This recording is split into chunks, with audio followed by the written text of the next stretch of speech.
Sa gitna ng mataong kalye sa lungsod na puno ng kumikislap na mga neon sign, may natagpuan na kakaibang bagay si Kazuo Yamashita, isang taunang matandang lalaki. Napansin niya ang isang labanan na nagaganap sa isang madilim na eskinita, ngunit ang mga kalaban ay hindi maaaring maging mas naiiba sa isa't isa. Si Kazuo ay nagtago sa isang sulok habang pinapanood ang laban na may nakanganga na bangaga. Ang isa sa mga challenger ay mukhang isang malaking musclehead na tiyak na ipinagpalat ang kanyang brain cells para magmukhang wastong bodybuilder. Samantala, ang kanyang kalaban ay mas maliit ngunit maayos na binata na nagpasya na pumunta sa gym bilang isang paraan ng mekanismo ng pagkaya. Sigurado si Kazuo na ang mas maliit na lalaki ay walang pagkakataon laban sa muscleman na sinusubukan niyang labanan. Maging ang muscleman ay medyo sobrang kumpiyansa sa kanyang mga kakayahan habang patuloy siyang naghagis ng walang kabuluhang mga insulto.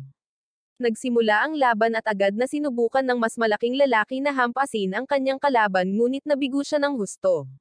Ang kanyang sipa ay sumasalubong sa pader sa halip na sa gwapo na mukha ng mas maliit na lalaki. Maging ang matanda ay napatitig sa hindi makapaniwala dahil akala niya ay tatalunan ng muscleman ang mas maliit na lalaki na sumubok na hamanin siya. Nagpatuloy ang laban at ang mas maliit na lalaki ay nakatama ng direktang suntok sa mukha ng muscleman. Nagpagulat ito kay Kazuo at pinapanood niya ito ng may pananabik habang ang muscleman ay ganap na napapahiya. Ang mas maliit na kalaban ay patuloy na pinaglalaruan ang kanyang kalaban na parang Barbie doll. Sinipa at sinuntok niya ang lalaki hanggang sa wala nang natitira kundi isang higanteng talunan. Hindi man lang naglakas loob na magsalita ang matanda habang pinagmamasdan ang lalaki na tahimik na umalis sa eskinita matapos talunin ang kanyang kalaban. Bago umalis magpakailanman ang kakaibang binata, naglakas loob si Kazuo na tanungin ang pangalan ng binata. Si Uma Tokita ang tumalo lang sa isang mas malaking lalaki, at gusto rin niyang malaman ang pangalan ng matanda. Bilang isang matanda, si Kazuo ang dapat na tumanggap ng paggalang, ngunit si Uma ay naging alpha male.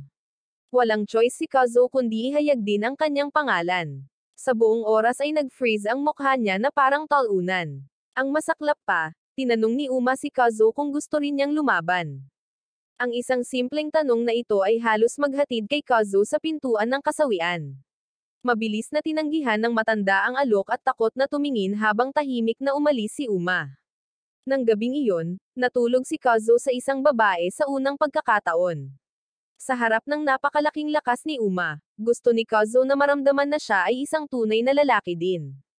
Kinabukasan, ang kawawang matandang Kazuo ay nabuli sa trabaho ng kanyang manager. Nagtatrabaho siya sa isang kumpanyang kilala bilang Nogi Publications at nagpaalipin sa kalahati ng kanyang buhay.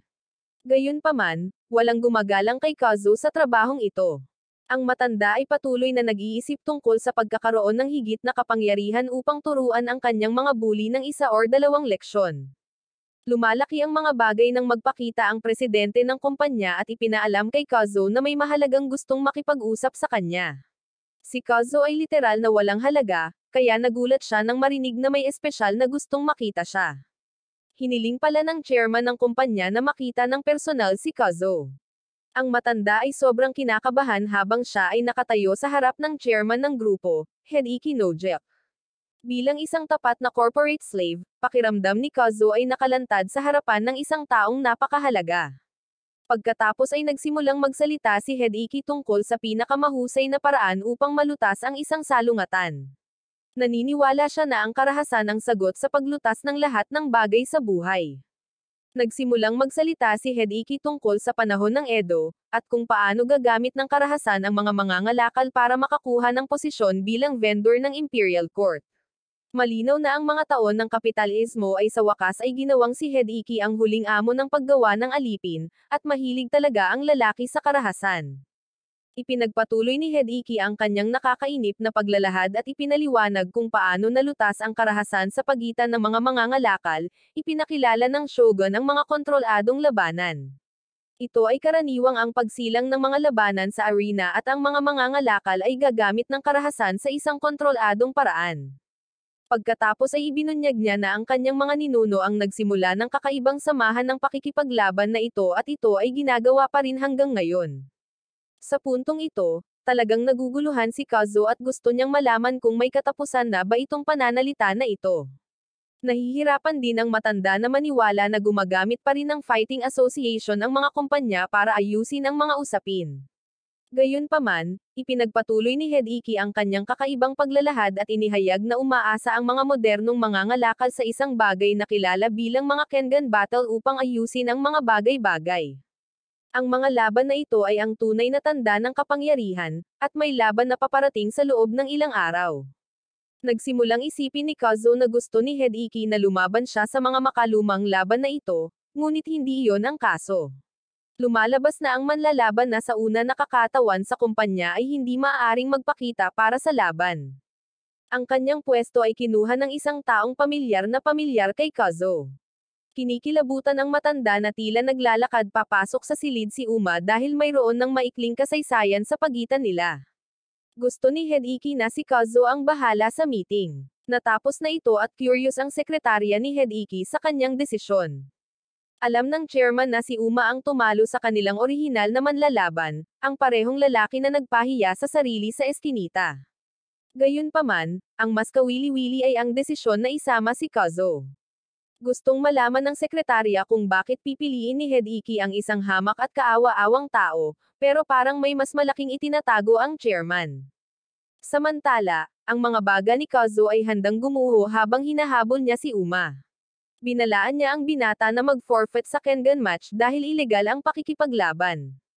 Si Uma, sa kabilang banda, ay ganap na umiwas at nagmumungkahi na dapat silang kumain sa isang lugar. Sa kanyang edad, masasawi talaga si Kazuo kung magpapatuloy siya sa pagsama kay Uma, ngunit hindi makatanggi ang lalaki. Kinabukasan, ibinahagi ni Kazuo ang isang sulyap sa kanyang malungkot na buhay. Nakatira siya kasama ang kanyang nakatatandang anak na si Kinzo, na isang ganap na introvert. Ang nakababatang anak na lalaki ni Kazuo ay isang ganap na delinquent at dumaraan sa isang mapanghimagsik na yugto. Iniwan siya ng asawa niya ilang taon na ang nakalipas at ngayon ang natitira na lang kay Kazuo ay isang bahay at sasakyan. Pagkatapos mag-asikaso ng mga gamit sa bahay, tumungo si Kazuo sa bahay ni Uma, ngunit ang lugar ay nasa gitna ng kawalan. Dumating si Uma sa isang malaking sira na mansyon na napapalibutan ng isang masukal na kagubatan. Si Kazuo ay natakot nang makita ang gusali ngunit nag-ipon siya ng lakas upang makapasok sa bulok na lugar na ito.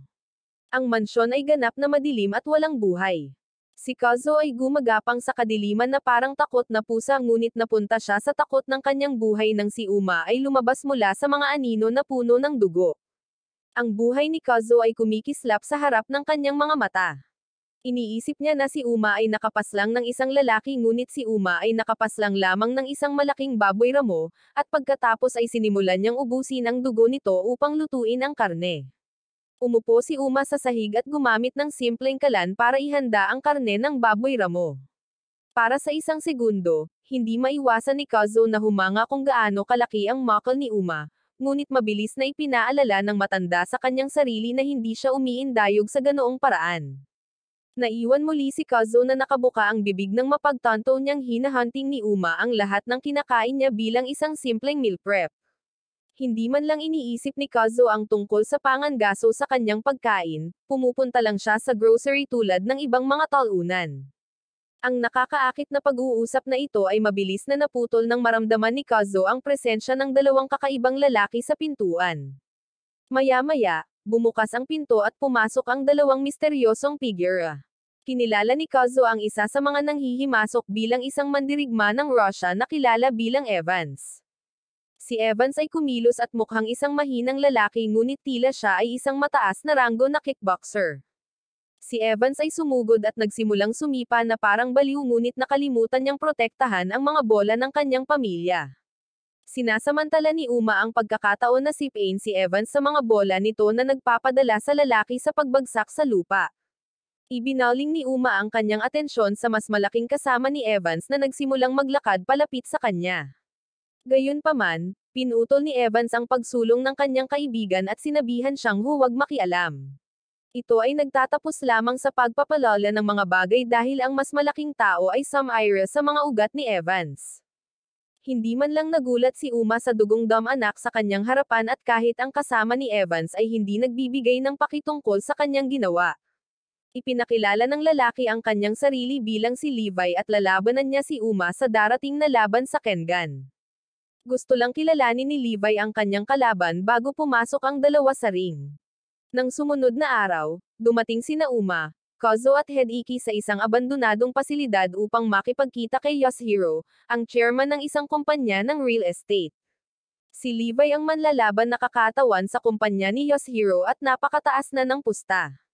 Ang dalawang kumpanya ay nag-aaway sa mga karapatan para sa $1 bilyong na skyscraper at ang mapagpasyang kadahilanan ay ang mananalo sa laban. Magsisimula na ang laban habang naghahanda sina Uma at Levi sa makeshift arena. Nagtipon na rin ang ibang miyembro ng Kengan Association. Ayon kay Hideki, ang mga laban na ito ay nakikita rin bilang libangan para sa mga mayayamang bilyonaryo na nakakahanap ng sakit na libangan sa karahasan. Ang sekretarya ni Hideki ay nagsimulang mag-alala tungkol sa pagganap, lalo na't hindi niya alam ang lihim na sandata ni Levi. Gayunpaman, hindi nababahala si Hideki. Samantala, sa loob ng arena, sinubukan ni Levi na takutin si Uma ngunit ang binata ay nananatiling kalmado gaya ng dati. Sa wakas ay nagsimula na ang laban ngunit hindi kumibo si Uma or Levi. Ipinaliwanag ni Hideki na sinusubukan ng dalawang manlalaban na matukoy ang mga kahinaan at paninindigan ng isa't isa. Ito ay bahagi rin ng laban dahil maaaring manalo ang alinman sa isang galaw. Pagkatapos sukatin ng isa't isa, sina Uma at Levi ay nag-charge forward. Tinamaan ni Uma ang mukha ni Levi ngunit ang pinsala ay mahusay na naibsan ni Levi. Patuloy na inilarawan ni Hideki ang buong laban at napansin niya kung gaano kalakas si Levi. Gayunpaman, si Uma ay may sariling lakas na lubos na kapaki-pakinabang sa isang labanan kung saan walang mga panuntunan. Biglang tumindi ang mga pangyayari at sinimulan ni Uma na suntokan si Levi na parang baliw. Ang dugo at pawis ay lumilipad kung saan-saan habang si Levi ay pinahirapan hanggang sa isang pulpol. Gayunpaman, ito rin ang sandali kung saan ginagamit ni Levi ang kanyang espesyal na sandata. Kailangang umatras si Uma dahil lumalabas ang mga dagwang hiwa sa braso at katawan. Nagsimulang mag-alala si Kozo tungkol sa mga pinsala, at hindi man lang siya nagkaroon ng pagkakataong makita ang sandata. Malamang, ito ang lihim na sandata ni Levi na kumikilos. Ang mukhang baliw na manlalaban ay maaaring gumamit ng kanyang mga daliri upang mapunit ang laman at durugan ang mga buto. Ang hakbang na ito ay tinatawag na Razor's Edge at ito ay isang mapanganib na kakayahan na naperpekto ni Levi sa pamamagitan ng mahigpit na pagsasanay, at ngayon si Yasuhiro ay nakapusta dito upang manalo sa laban. Nagulat si Uma sa biglaang pagbabagong ito sa laban ngunit hindi niya hinayaang ipagkanulo ito ng kanyang mukha. Paulit-ulit na hinampes ni Levi si Uma na nagdulot ng mas maraming madugong sugat sa buong katawan. Nawawalan na ng dugo si Uma pero nananatili siyang matatag at nagawa niyang masuntok si Levi. Sa kabila ng maliit na tagumpay na ito, nagawa pa rin ni Levi na hiwain si Uma habang bumabagsak. Malinaw na malakas talaga si Levi, at hindi siya umiiwas sa matinding pananakit sa kanyang mga kalaban. Talagang na-impress pa siya na nagawang makipagsabayan ni Uma sa kanya ng napakatagal. Dahil nakikita ni Levi ang kanyang sarili bilang isang superhuman, sa tingin niya ay napatunayan na ni Uma ang kanyang halaga sa pamamagitan ng pakikipaglaban sa napakatagal na panahon at ibinahagi ng manlalaban ang kanyang tunay na pangalan. Si Levi ay talagang kilala bilang Akiro Nakata ngunit gusto niya ang isang pekeng pangalan na parang isang superhero. Pagod na si Uma sa pagsasalita ng lalaking ito at hindi niya ginagantihan ito ng anumang kagandahan. Sinabihan ni Uma si Levi sa kanyang mukha na hindi siya superhero, isang manloloko lang na madaming sinasabi. Nawala ang ngiti ni Levi nang ihayag ni Uma na nakahanap siya ng paraan para kontrahin ang Razor's Edge. Sa buong oras na ito ay naghihintay lang siya kung may iba pang pakulo si Levi. Sina Hideki at Yasuhiro ay naghihintay habang sinusubukang gamitin muli ni Levi ang kanyang espesyal na kakayahan ngunit nabigo. Nagawa ni Uma na harangan ang pag-atake ng lalaki sa pamamagitan ng paggamit ng sarili niyang mga daliri. Mabilis niyang hinaranggan si Levi sa paggamit ng kanyang mga daliri na naging dahilan upang ang lalaki ay nakabakaka ng nakablock ang magkabilang braso nito. Kailangan lang maghatid ni Uma ng ilang magagandang sipa para gawing basura ng tao si Levi. Ang pagtatapos ng hakbang ay isang simpleng sipa sa mukha na nag-iiwan kay Levi na parang durog na kamatis. Ito ang unang pagkakataon na natalo si Levi at iyon din ay gawa ng isang bagong dating. Ang karamihan sa mga tao ay nagsisigawan dahil sa hindi makapaniwala at si Hideki ay nasiyahan din sa pagganap ni Uma. Si Uma ay idineklara na panalo na nangangahulugan na ang kumpanya ni Hideki ang mangganguna sa $1 bilyong na skyscraper. Kinabukasan, nagagalak si Kazuo dahil nakakainom niya ang maganda na sekretarya ni Hideki na si Akiyama. Nandoon din si Uma dahil kailangan niyang kunin ang kanyang cash prize mula sa laban. Sinasamantala ni Akiyama ang pagkakataong malaman kung bakit nagpasya si Uma na pumasok sa isang mapanganib na propesyon. Ayon sa kanya, ang mga Kengan fighters ay may posibilidad na maging daredevils na hindi natatakot na ipagsapalaran ang kanilang buhay. Ang mundong ito ay puno ng mga profesional na may maraming taon ng karanasan at pagsasanay na sumusuporta sa kanila, ngunit parang outlier si Uma. Sumagot lang ang binata na gusto niyang malaman kung sino ang pinakamalakas na manlalaban. Gayunpaman, malinaw na mayroon din siyang ulterior motive na itinatago niya sa iba. Samantala, sinusubukan ng Co-Education Group na kumuha ng manlalaban para sa kanilang kumpanya. Gayunpaman, ang proseso ay nag-ambala ni Kuryo, isang long-hair na lalaki na nagsimulang pumaslang ng mga tao sa kaliwa at kanan. Ang chairman ng kumpanya na si Shina ay interesado sa lalaki na nakatayo sa harap niya at kinuha niya ito bilang isang manlalaban sa lugar. Si Uma ay naging isang cash cow para sa kumpanya ni Hideki. May nakapila na naman siyang laban at sa pagkakataong ito ay kalaban niya si Johnny mula sa Gandai Company. Kilalang manlalaban si Johnny at kahit si Kazuo ay batid ang galing ng lalaki sa pakikipaglaban. Magsisimula na ang laban at gaya ng dati ay patuloy lang sa pagsasalita si Johnny tungkol sa pagiging pinakamalakas. Sanay na si Uma sa mga madaldal na manlalaban dahil halos lagi na lang sila ang pinakamahina. Sa sandaling simulan na ng referee ang laban, sinuntok ni Uma si Johnny sa mukha at sinimulang siyang pahirapan ng matindi. Mabilis na nakabawi si Johnny at nagsimulang lumaban sa lahat ng mayroon siya. Sa kauna-unahang pagkakataon ay pantay-pantay si Uma sa kanyang lakas habang hinahampas siya ng kanyang kalaban ng mga atake. Nagawa pa ni Johnny na malakas na masipa si Uma sa isang nakapark na kotse na nagpagulong-gulong sa buong karamihan. Mababa ang tingin ni Johnny kay Uma dahil sa pagiging common fighter. Bilang isang wrestler, iniisip ni Johnny na handa na siyang harapin ang anumang itapon sa kanya. Hindi tulad ng ibang mga manlalaban na maaaring umatras mula sa sakit, ipinagmamalaki ni Johnny ang pagtiis sa bawat uri ng pag-atake. Gayunpaman, kapag nagpasya si Uma na kurutin na lang si Johnny, ang wrestler ay hinampas ang kanyang kamay at siya ay nakakuha ng matinding pagkakasala. Sinubukan ni Johnny na suntokan si Uma para sa kanyang murang biro ngunit hindi niya magawang buhatin ang lalaki. Pagkatapos ay walang tigil na sinuntok ni Uma si Johnny ngunit nahuli siya ng nakakatakot na wrestler.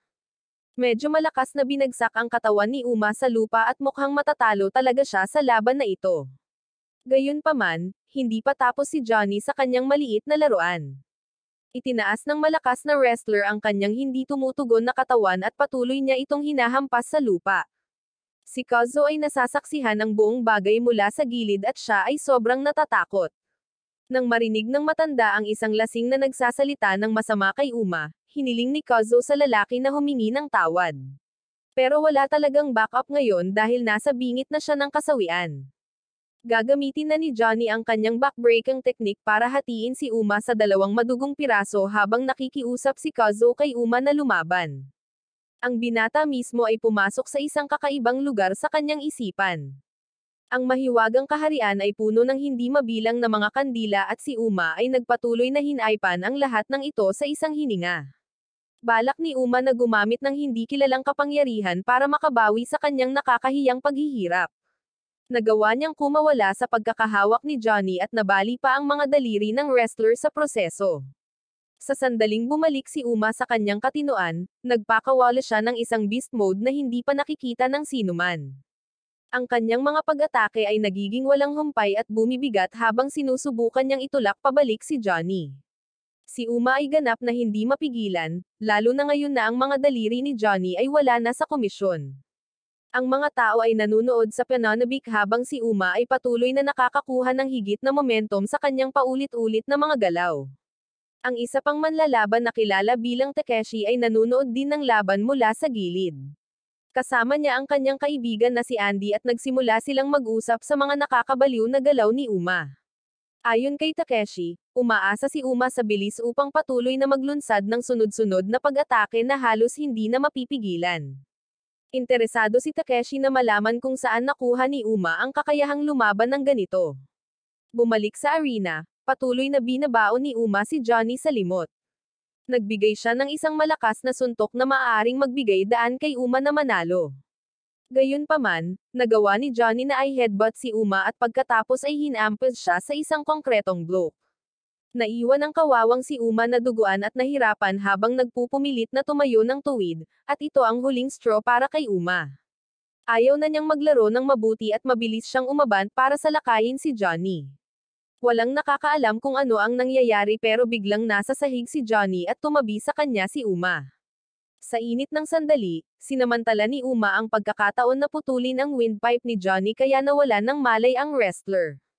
Idineklara si Uma bilang panalo sa laban na ito na ikinatuwa ni Kazuo. Bago maayos na ipagdiwang ng lahat ang pagkapanalo ni Uma, isang nagbabantang presensya ang dumating sa eksena. Laking gulat ni Kazuo nang makita ang chairman ng Kengan Association, si Kato Hara, na pinapahalagahan ang lahat sa kanyang presensya. Maaaring matanda na ang lalaki ngunit malinaw na ang lahat ay natatakot at iginagalang siya. Humakbang si Hideki para batiin ang chairman, at nagkaroon ng interes si Kato Hara kay Uma at ang buong laban ay isang paraan upang subukan ang binatang manlalaban. Maging si Johnny ay bumangon kaagad at pumalakpak sa kanyang mga kakayahan sa pakikipaglaban.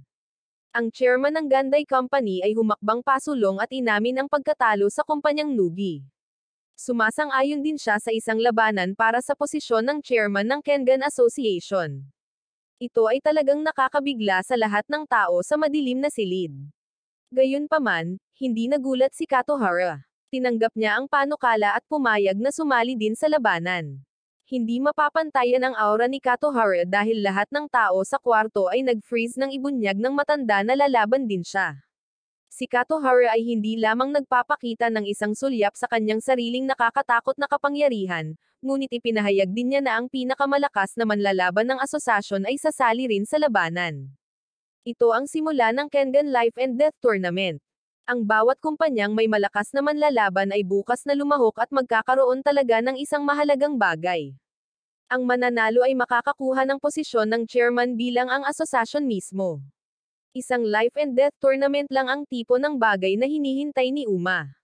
Ang engranding tournament ni Kato Hara ay nagpasigla sa lahat ng nagnanais ng kapangyarihan, ngunit ang mga bagay ay hindi maganda para kay Uma. Si Kazuo ay natakot na makita siyang sinusubukang sakalin si Hideki hanggang sa masawi. Ang chairman ng kumpanya ng Nogi ay nagpasya na huwag gamitin si Uma sa paparating na paligsahan, at ito ay nagalit sa fighter boy. Malapit nang masira ni Uma ang lalamunan ni Hideki, at mas umiinit ang mga bagay kapag nagpakita ang bagong lalaki. Si Katsomi ang manlalaban na gustong gamitin ni Hideki para sa tournament. Agad na hinamon ni Katsomi si Uma sa isang labanan, ngunit hindi sineseryoso ng binatang mandirigma ang babala. Biglang nag-teleport si Katsomi sa posisyon ni Uma at mabilis niyang hinawakan ang kanyang braso. Ang hakbang na ito ay nagpagulat sa lahat ng tao sa silid at maging si Uma ay naiwang naguguluhan. Sa wakas ay kumalas si Uma sa kanyang pagkakahawak at binitawan si Hideki habang ang chairman ay bumagsak sa lupa. Ang dalawang manlalaban ay nagsimulang magpalitan ng suntok sa gitna ng maliit na silid. Si Katsomi ay talagang puno ng kanyang sarili at sinimulan niyang kutsain si Uma, na nauwi lamang sa pagpapalala ng sitwasyon. Habang nagpapatuloy ang impromptu fight, binanggit ni Akiyama kung paano kasalukuyang mayroong 39 na panalo at 15 talo si Katsomi sa mga laban sa Kengan. Ang mga numerong ito ay parang hindi sila nabibilang sa isang pro fighter at lalo nitong ikinalito si Kazuo kung bakit nagpa siya ang chairman na pumili ng ibang manlalaban. Nararamdaman kaagad ni Katsomi na may masamang nagbibigkas ng kanyang kadalubhasaan. Ang lalaki ay talagang pumapasok upang itama si Akiyama sa kanyang palagay, hindi talaga siya natalo sa anumang mga laban, sa halip ay nabigo si Katsomi na magpakita para sa isang walang silbing dahilan or sa iba pa. Pagkatapos ay sinimulan ni Katsomi na kulitin si Akiyama tulad ng kay takot-takot na tiyuhing lalaki. Gayunpaman, Ibinauling ng lahat ang kanilang atensyon kay Uma, na ngayon ay hindi kapani-paniwalang naasar. Ginagamit ni Uma ang eksaktong parehong kapangyarihan na ginamit niya laban kay Johnny sa kanyang nakaraang laban. Dahil dito ay nasa sabik si Katsomi at naghagis siya ng suntok kay Uma, na agad namang naharang. Nagpapatuloy ang habulan na ito ng pusa at daga habang nag-aaway ang dalawang lalaki na parang mga sanggol. Hanga si Katsomi sa bilis ni Uma, pero alam niyang kaya niyang makipagsabayan. Si Uma, sa kabilang banda, ay nagtatapos sa paggamit ng kanyang espesyal na pamamaraan, na kinikilala ni Katsomi bilang estilo ng Nico. Ayon kay Katsomi, ang estilo ng pakikipaglaban ng Nico ay hindi ipinasa sa ikalawang henerasyon. Ang pahayag na ito ay malinaw na tumama para kay Uma, at inihampas niya ang lalaki sa dingding. Ngayon kahit na si Katsomi ay nagsimula ng seryosohin ang mga bagay-bagay, at mukhang ang laban ay magiging mas matindi. Sa kabutihang palad para sa lahat, sinabi ni Hideki sa dalawang mandirigma na huminahon sa kanyang mahigpit na boses, na agad na nagpatakot kay Kazo. Ibinaba ni Hideki ang kanyang paa at sinabi kay Uma minsan at para sa lahat na hindi siya maaaring kumatawan sa kumpanya sa panahon ng paligsahan. Gayunpaman, bago simulan ni Uma ang kanyang kontrabida arc at tapusin ang lahat ng nasa silid, nagmumungkahi si Hideki ng alternatibo, maaring sumali si Uma sa paligsahan ng mag-isa hanggat may suporta siya ng isang negosyante. Dito sa wakas ay pumasok si Kazo. Gusto ni Hideki na maging miyembro ng Kengan Association si Kazo. Nang marinig ang mga salitang ito, hinihiling ni Kazo na nasa hindi niya mabasa ang kanyang pantalon. Siya ay palaging isang corporate slave, isang simpleng manggagawa, at walang paraan para sa kanya upang sumali sa asosasyon. Ipinaliwanag ni Hideki na habang ang asosasyon ng Kengan ay para lamang sa mga negosyante at mga ngalakal na may mataas na rating, mayroon ding mga hindi opisyal na laban sa Kengan na maaaring magpapahintulot sa sinuman na makapasok sa mapanganib na mundong ito ng mga muscle boys. Ang mananalo sa hindi opisyal na mga laban ay makakakuha ng isang miyembro ng asosasyon ng Kengan, na tiyak na kakailanganin ni Kazo. Ang bayad sa hamon para sa mga ganitong uri ng mga laban ay karaniwang 5 bilyon. Gayunpaman, handa si Hideki na ibigay kay Kazo ang perang ito para makapasok sila ni Uma sa tournament sa pamamagitan ng hindi opisyal na mga hamon. Kailangang pag-isipang mabuti ni Kazo ang kanyang mga susunod na salita dahil ayaw niyang matali sa isang bagay na mapanganib. Gayunpaman, ginagawa ni Uma ang pag-iisip para sa kanya at mabilis na tinatanggap ang alternatibong solusyon na ito. Masyadong talunan si Kazo para matali sa isang bagay na ganito. Sinisikap niyang tumanggi muli, ngunit binigyan siya ni Uma ng isang nakakasawi na titig na maglalagablab sa utak ni Kazo sa natitirang bahagi ng kanyang buhay. Nang sumunod na araw, sa wakas ay nagsimula ang hindi opisyal na mga laban sa loob ng isang nagbabantang lagusan sa ilalim ng lupa. Ipinakilala ng announcer si Yukoya, isang manlalaban na kumakatawan sa Ushitami Food Services.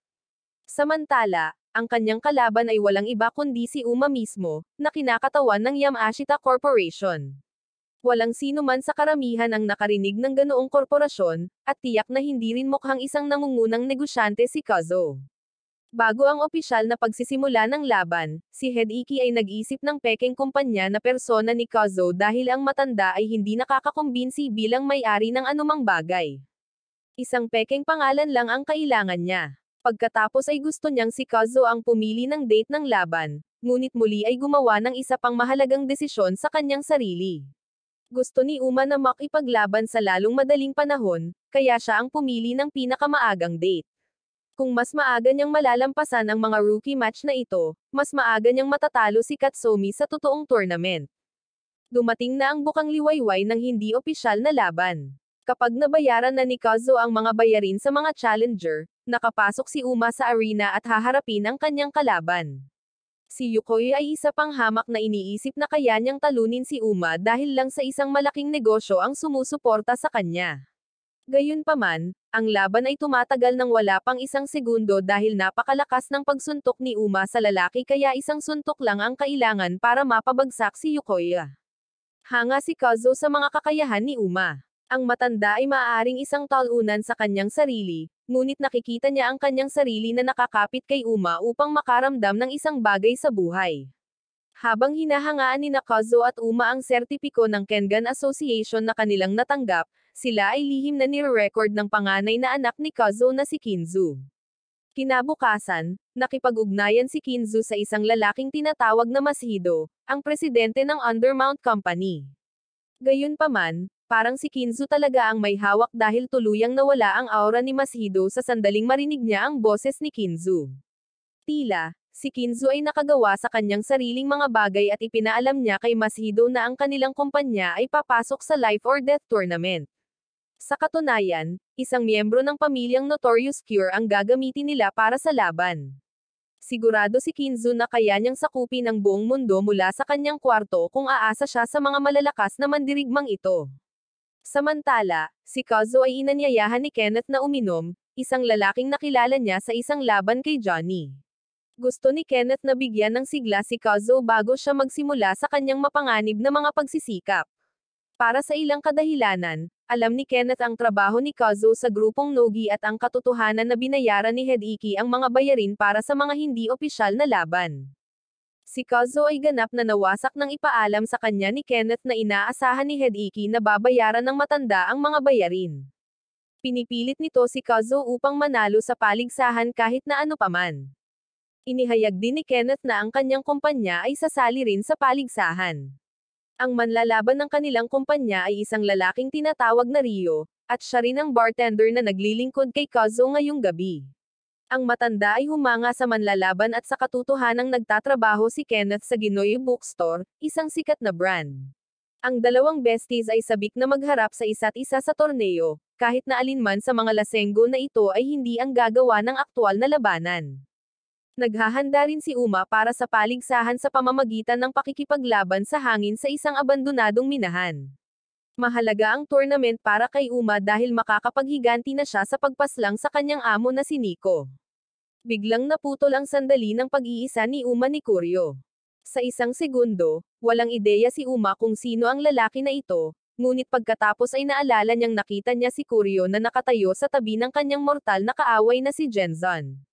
Si Kuryo ay isang ganap na pambihira. Nagmamadali siyang lumapit kay Uma at sinimulang haplasan ang kanyang six-pack abs.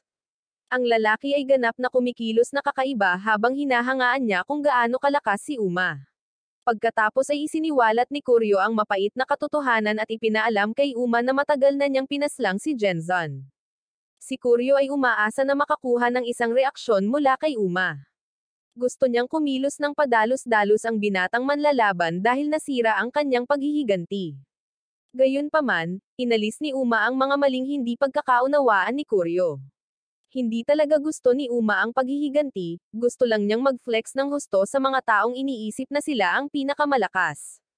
Iniisip pa nga ni Uma na ang kanyang sariling amo ay isang walang silbi sa pag-aakalang siya ang pinakamalakas. Ito ang dahilan kung bakit pumapasok si Uma sa paligsahan. Gusto niyang durugan ang lahat ng nagpakilalang malakas na manlalaban. Siguradong naon si Kuryo nang marinig niyang magsalita si Uma sa ganoong paraan. Sa katunayan, inilalabas niya ang kanyang inner freak at nagsimulang magsalita tungkol sa ibang bagay kapag siya ay natalo. Walang ideya si Uma kung paano haharapin ang lalaki na ito, ngunit pinananatili niya ang kanyang cool at nangako na haharapin si Kuryo sa paligsahan. Sa sandaling umalis si Kuryo, hinahayaan din ni Uma ang kanyang init na makuha ang pinakamahusay sa kanya, at ipinangako niyang tatalunan si Kuryo anuman ang mangyari. Ang iba sa mga kasamahan ay lahat ay naninibugho na si Kazuo ay makakakuha ng 10 araw na bakasyon. Sa palagay nila ay gumawa ang matanda ng ilang kainahinalang bagay. Bago umalis para sa paligsahan, kinausap ni Kazuo si Kinzu at ipinaalam sa kanya ang kanyang pag-alis. Si Kinzu naman ay palihim ding naghahanda para sa tournament dahil siya ang tunay na presidente ng Undermount Company. Ang unang araw ng paligsahan ay puspusan na ngayon at lahat ng mga kumpanya ay natipon kasama ang kanilang mga pinahahalagahang manlalaban. Partikular na interesado si Uma na talunin si Katsomi pagkatapos naganap na sirain ng nakatatandang lalaki ang kanyang ego. Ang silid ay puno ng mga aura farming, at pagkatapos ay sa wakas ay nagpakita ang mga pribadong bodyguard ni Katohara. Inutusan nila ang lahat na may imbitasyon na sumakay sa cruise ship na napakalaki. Dahil dito, nasa sabik si Kazuo sa mga mangyayari, ngunit wala siyang imbitasyon. Sa kabutihang palad, Ang mga pagsasaayos ay ginawa para sa lahat ng mga natalo na walang imbitasyon na mag-cruise. Lahat sila ay makakasakay sa isang mapanganib at mabangis na barko ng kasawian. Sina Kazuo, Uma, at Akiyama ay inilagay sa napasikip na lugar sa barko kasama ang iba pang mga mandirigma na masyadong talunan at mahirap para sumakay sa cruise. Takot na takot si Kazuo na nasa isang makulimlim na lugar, at mas tumitindi ang mga bagay kapag nahiwalay ang mga manlalaban sa mga kinatawan ng kanilang kumpanya. Napanood ni Kazuo at Akiyama ang mga manlalaban mula sa itaas na kubyerta, at nakikita nila na si Uma ay humihingi ng tubig. Nag-aalok si Akiyama na dalhin ng tubig sa manlalaban dahil nagpapanggap si Kazuo bilang presidente at ang pagdadala ng tubig ay isang gawain para sa mga mababang talunan. Nagpapasalamat si Uma kay Akiyama habang umiinom siya ng tubig. Bago umalis ang maganda na sekretarya, tinanong siya ni Uma kung nakita niyang kakaiba ang buong sitwasyon. Walang ideya si Akiyama kung ano ang pinagsasabi ng lalaki, ngunit tila may iniisip si Uma. Sa sandaling iyon, ang malalaking metal na pintuan sa arena ay mahigpit na isinara, at ibinalita ng kapitan na ang barko ay malapit nang umalis. Nagsimula na ang paligsahan ngunit para lamang sa mga taong nasa barko ng kasawian. Ayon sa kapitan, 28 kumpanya ang nakatanggap ng imbitasyon mula kay Katohara na sumakay sa cruise ship at direktang lumipat sa finale. Ngayon, 5 higit pang manlalaban ang maaaring sumali sa paligsahan, at para mapili ang mga nanalo, isang battle royale ang magaganap. Nagsimulang magpanik si Akiyama dahil nakulong siya kasama si Uma at sa iba pang maruruming mandirigma na malamang na hindi pa nakakakita ng babae sa loob ng maraming taon. Naaawa si Uma sa babae, at sinabihan ni Uma si Akiyama na alagaan ang sarili, ngunit wala nang paki ang sekretarya dito. Hinihiling niya kay Uma na protektahan siya at manalo sa laban upang silang dalawa ay makalabas ng buhay mula sa nakapanlulumong arena na ito. Ang ilan sa iba pang mga mandirigma ay nagsimulang mapansin si Akiyama kasama si Uma at sila ay nagalit sa lalaki dahil sa pagdadala ng isang babae sa kanya. Hindi na kailangang magbuhat pa ng kalamnan si Uma habang naghahanda ang mga manghihimasok na manlalaban na suntukin siya. Kailangan lang niyang umalis sa daan at hayaan ang mga manlalaban na magpatambo sa isa't isa na parang mga talunan. Nakikita ng iba sa mga maingay na kalahok kung gaano kalakas si Uma at nagpasya silang ituon ang kanilang atensyon sa pagpapaalis sa kanya. Ngayon ay talagang nagkakaproblema si Akiyama habang kinakaharap ni Uma ang mga baliw na lalaki. Ang masaklap pa, nasa death ship din si Levi, ang dating kalaban ni Uma. Nagulat siya nang makitang sumasali si Uma sa paligsahan, ngunit lahat ng loika ay umalis sa lalaki nang makita niya si Akiyama. Agad na sinimulan ni Levi ang pagpapapansin para sa maganda na sekretarya at nangakong magiging bodyguard niya. Tinanggihan ni Akiyama ang kaakit-akit na alok at sinabihan pa si Levi na umatras, ngunit determinado ang lalaki na tumulong. Sina Uma at Levi ay magkasamang nakikipaglaban sa iba pang mga kalahok. Ang kanilang pinagsama-samang lakas ay nagpapagulo sa mga tao, at kapwa sila Akiyama at Kazuo ay naiwang walang imak. Habang sinusuri ni Kazuo ang laban mula sa kubyerta sa itaas, mabilis niyang napansin ang isang puwersang dumadaan sa mabibigat na lalaki. Ang isang manlalaban na kilala bilang Terry ay talagang isang karakter sa lahat ng panahon. Malakas talaga ang lalaki, at ito mismo ang tipo ng lalaki na natutuwang kalabanan ni Uma. Agad na sinugod ni Terry si Uma na parang bala. Ito ay isang estilo ng pakikipaglaban na hindi pa nakikita ni Uma, at iyon ay dahil si Terry ang gumawa nito. Malamang, ipinanganak si Terry sa abroad ngunit lumipat sa Pinas dahil sa negosyo ng kanyang ama. Habang ginalugad ang bagong lupaing ito, nakatagpo ni Terry ang Kung Fu at nagpas siyang matutunan ito. Gayunpaman, ang Kung Fu na natutunan niya ay nakatuon sa paggaya sa mga hayop para sa lakas, at napagtanto ni Terry na ang mga hayop ay talagang mahina. Nakarating siya sa engranding conclusion na sa halip na matuto mula sa mga hayop, dapat niyang gayahin ang mga rocket at missiles tulad ng isang tunay na Noipi. Ngayon ay kitang-kita sa estilo ng pakikipaglaban ni Terry na siya ay sumusugod sa kanyang mga kaaway na parang projectile missile. Nahihirapan si Uma na makipagsabayan sa kakaibang kalikasan na ito, ngunit walang humpay si Terry. Itinulak ng lalaki ang lahat ng nasa paligid niya, at pagkatapos ay sinusugod niya si Uma. Talagang mukhang walang tigil si Terry, ngunit casual na itinabi ni Uma ang lalaki at pinasugod ito sa dingding. Nakabawi si Terry mula sa pag-iwas na ito, kahit na ito ay dumating bilang isang mahusay na sorpresa. Sa pagkakataong ito ay dumiretso na si Terry kay Akiyama. Nang mapansin ni Terry na papunta siya sa isang babae, sinubukan niyang pigilan ang kanyang sarili, ngunit kapag gumagalaw na ang isang rocket ay hindi nito makakaligtaan ang target nito. Para sa isang segundo, mukhang si Akiyama ay maaaring mawalan ng buhay sa isang lungga na puno ng pawisan na mga lalaki, ngunit si Uma ay sumagip sa kanya. Medyo naiinis si Uma na hindi nag-effort si Akiyama na sumigaw or tumabi, pero pinupuri rin siya nito sa pagiging matibay na babae. Si Akiyama ay nagsimulang mamula na parang chicks, ngunit bilang isang propesyonal na manggagawa, pinapanatili niya ang kanyang kalmadong sarili. Nagulat si Terry na hinarang ni Uma ang kanyang high-speed attack ng ganoon kadali, ngunit umaasa lang si Uma sa isang simpleng teknik na natutunan niya mula sa kanyang master. Naalala ni Uma kung paano, bilang isang batang lalaki, tinuruan siya ni Nico kung paano ay tense ang kanyang mga kalamnan bago ang impact at gamitin ang puwersa upang masira ang anumang bagay. Umaasa na ngayon si Uma sa mga lumang pamamaraan ng kanyang master. Si Terry ay napalakas upang magpakawala ng isa pang malakas na pag-atake sa pag-asang kontrahin si Uma. Gayunpaman, nakakakuha siya ng isang sorpresa sa buong buhay niya nang ang buong katawan ni Uma ay pinalihis ang mga pag-atake ng missile barrage ni Terry. Nagpalakpakan si Kazuo kasama ang iba pang mga manunood habang pinabagsak ni Uma si Terry.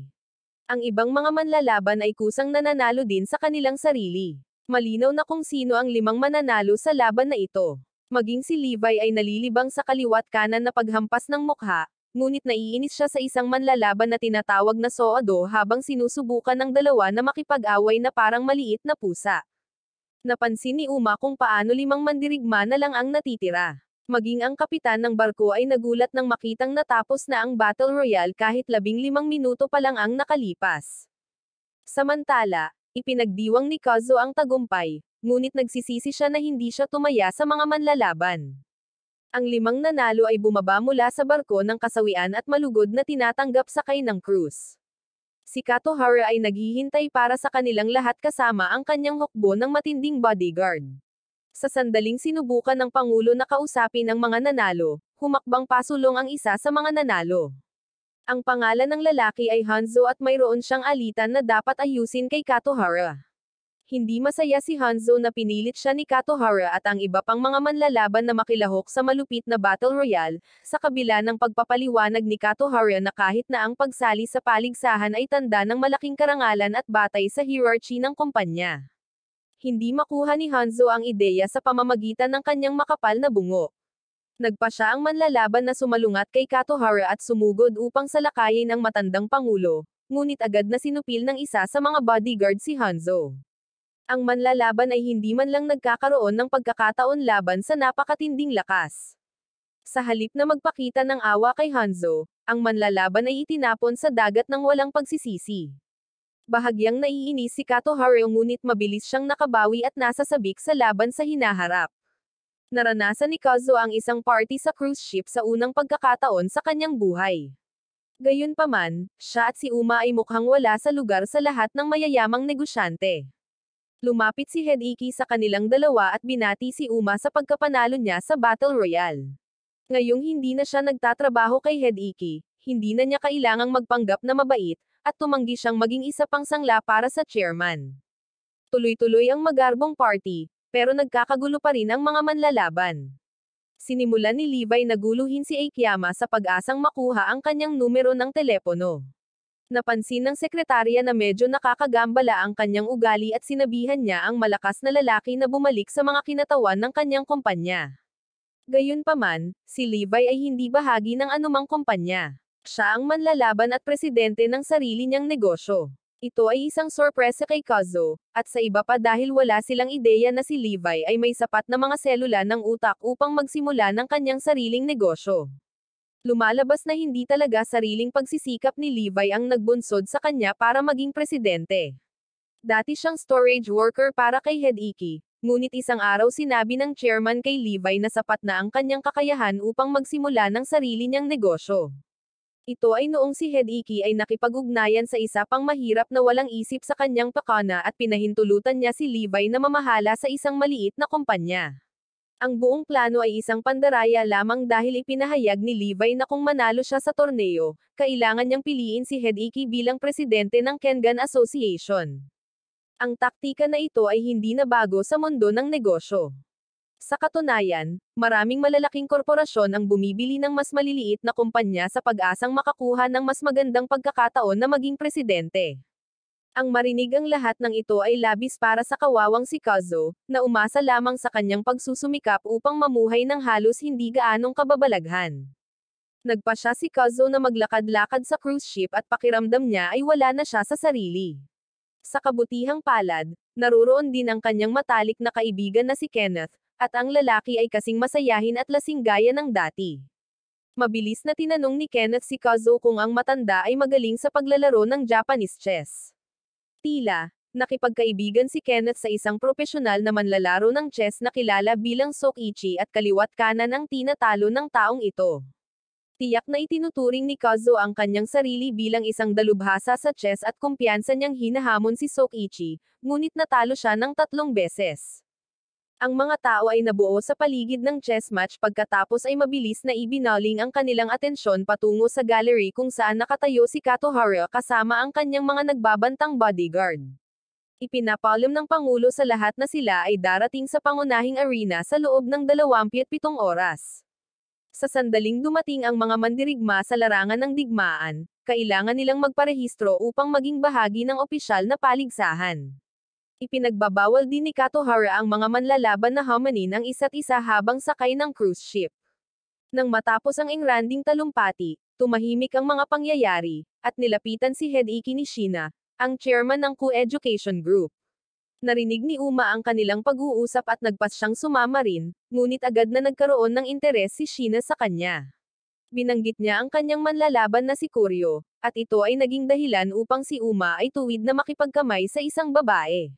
Nakatakas si Shina mula sa pagkakahawak, ngunit binalaan niya siya na si Kuryo ay napaka-unstable at mapanganib. Tiyak na tama siya dahil lingid sa kaalaman ng lahat, napaslang na ni Kuryo ang bodyguard na tumalo kay Hanzo, at ang tanging dahilan niya sa pagpaslang ay dahil dumapo ang dugo ni Hanzo kay Uma. Lalong tumitindi ang mga bagay habang tinanong ni Sokichi si Kenneth kung maaari ba siyang maging manlalaban para sa kumpanyang Jinokuniya.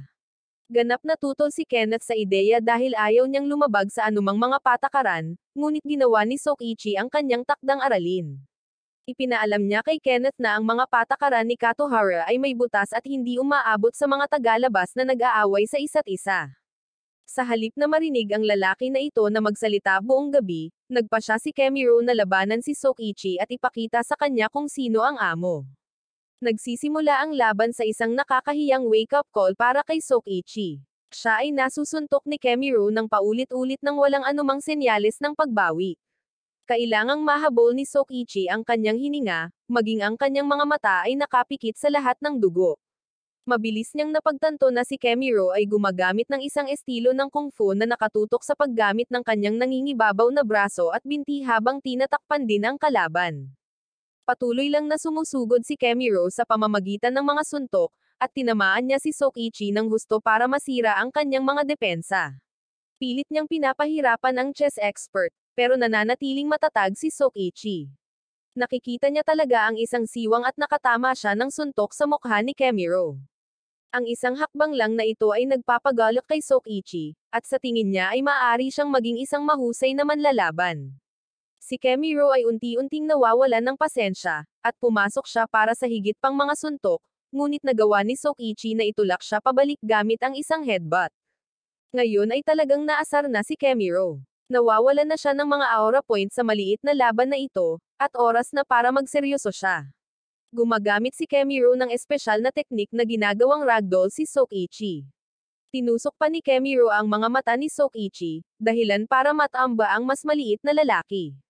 Oras na para sa pagtatapos ng laban, at sumugod si Kemiro upang talunin si Sokichi minsan at magpakailanman. Ngunit nagawang magpakita ng chess expert sa likod ni Kemiro at mabali ang kanyang braso. Sa kabila ng putol na braso, patuloy na lumalaban si Kemiro, ngunit mas mabagal siya at hindi tumatama ang lahat ng kanyang pag-atake. Alam na alam ni Sokichi kung aling mga galaw ang magbibigay daan sa kanya na manalo, at natapos niya ang pagbagsak kay Kemiro sa lupa. Upang magdagdag ng insulto sa pinsala, inapakan ni Sokichi ang mukha ni Kemiro ng maraming beses at pagkatapos ay lumingon siya kay Kenneth. Siyempre, walang pagpipilian si Kenneth kundi piliin si Sokichi bilang bagong manlalaban para sa kumpanyang Jinokuniya. Ang balita ng pagbabagong ito ay mabilis na kumalat sa paligid ng cruise ship, at nagbabala si Levi na mag-ingat dahil ang mga Kengan fighters lang ang exempted sa panuntunan. Samantala, sa ibang bahagi ng barko, pinag-uusapan din ni Takeshi at Andy ang butas sa mga patakaran ni Katohara. Ang kanilang mga takot ay nakumpirma lamang ng higit pa kapag ang dalawa pang manlalaban ay lumapit sa duo na naghahanap ng away. Gayunpaman, ito mismo ang gustong gugulin ni Takeshi at Andy sa kanilang oras sa cruise. Sa buong cruise ship, nagkakagulo ang mga manlalaban sa posibilidad na sirain ang ulo ng isang tao. Ang ilang mga kumpanya ay nawalan na ng kanilang mga manlalaban at pinapalitan sila ng mga umatake. Si Andy at Takeshi naman ay medyo nagagalak. Si Andy ay 19 na taong gulang pa lamang at nagdebut siya sa isang laban sa Kengan sa edad na 14. Talagang siya ay isang mabigat na manlalaban, at kasama si Takeshi, pareho silang gumagawa ng magaan na trabaho sa kanilang mga kalaban. Samantala, sa itaas na deck, pinapanood ni Rina, ang chairman ng isang pleasure group, ang kanyang manlalaban na si Ray na pinabagsak ang isa pang manlalaban.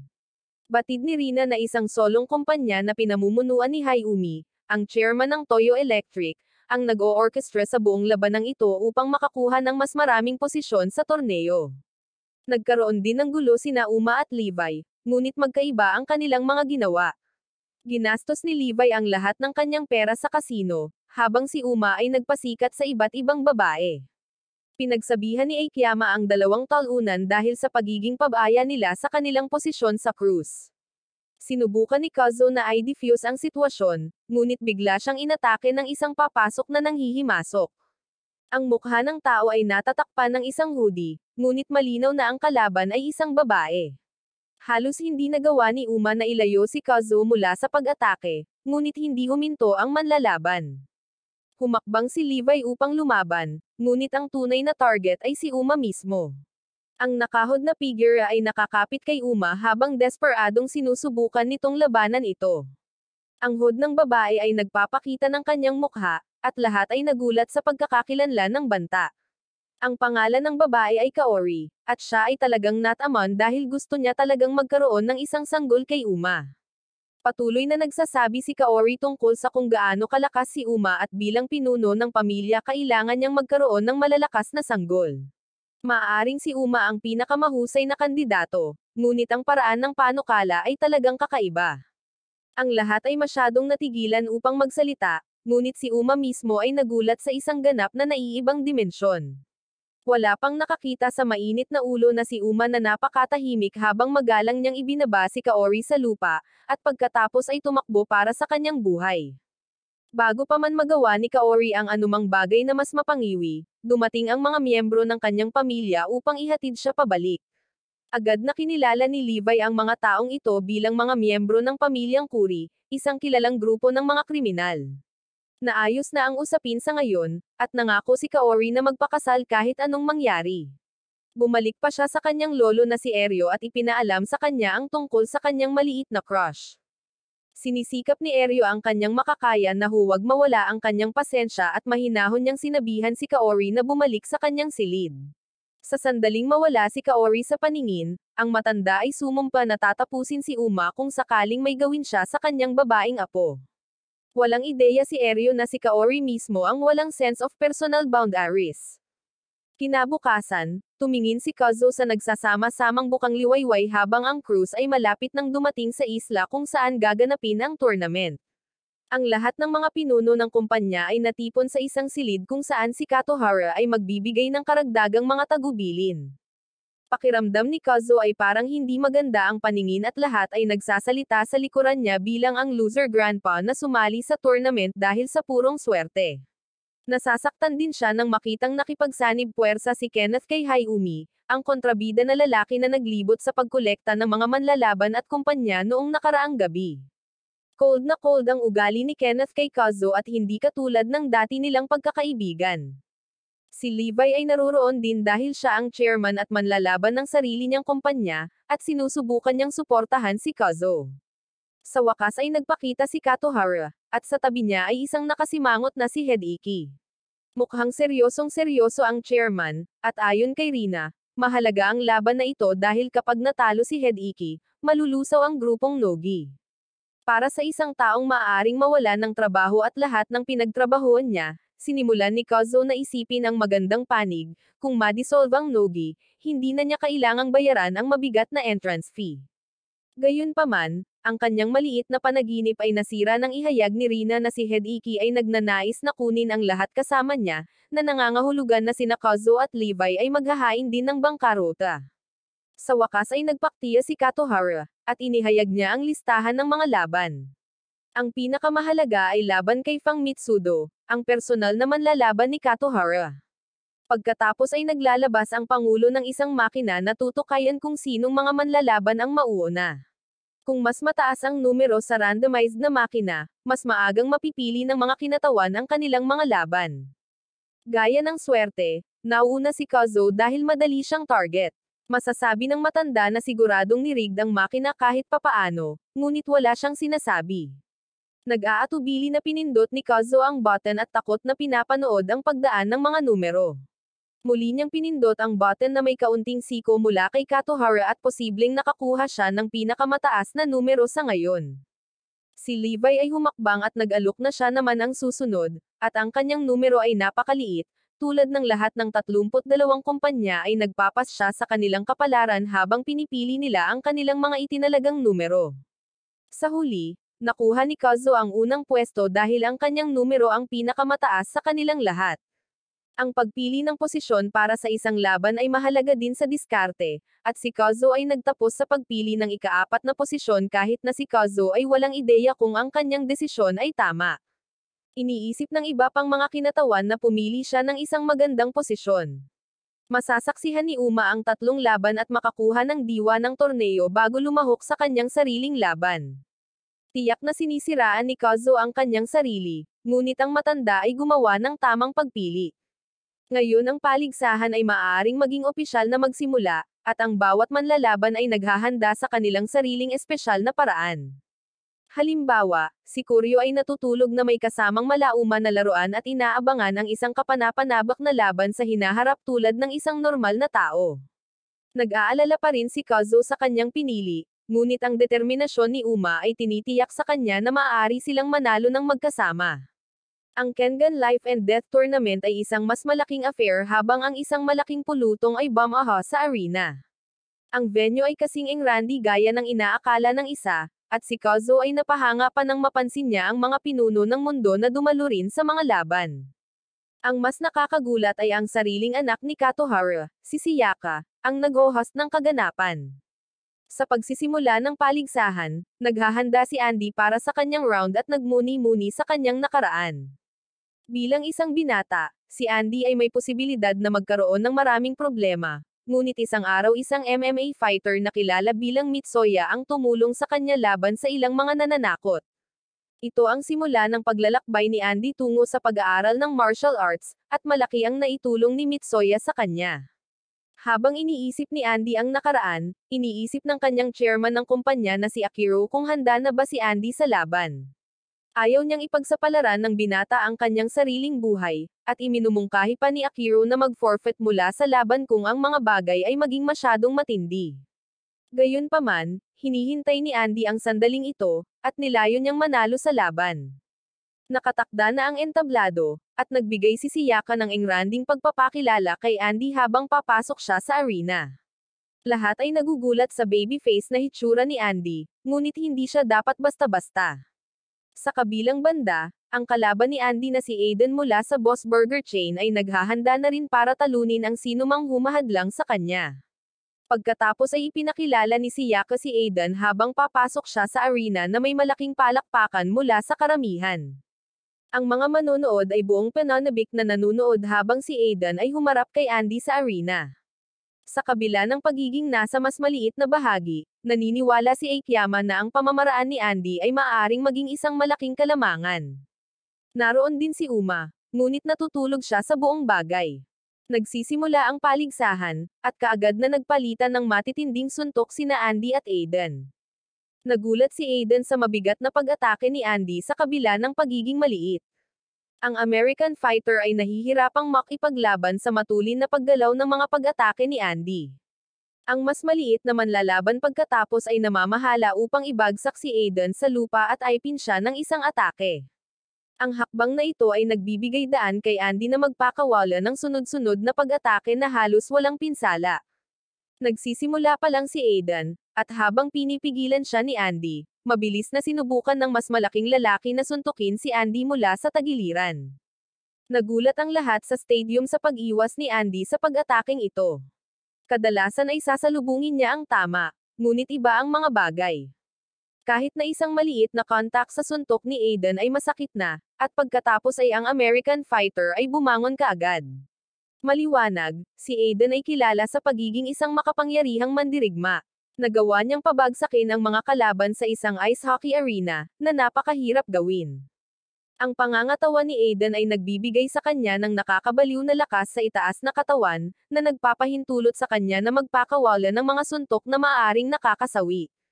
Sa kabila ng karanasan ng kanyang kalaban, umaasa si Andy na gamitin ang kanyang bilis para mapagod si Aiden, ngunit isang hit lang ang kailangan para mapatumba si Andy. Ang mas batang manlalaban ay malupit na pinahirapan ng patuloy na suntok ni Aiden, ngunit malayo pa siyang manalo sa laban. Kailangang mag-lock ni Andy kung gusto niyang manalo, at mababa ang paninindigan niya para magamit ang kanyang espesyal na pamamaraan. Pumwesto na rin si Aiden, at lahat ay nanunood habang ang dalawang mandirigma ay nagpapalitan ng kanilang huling suntok.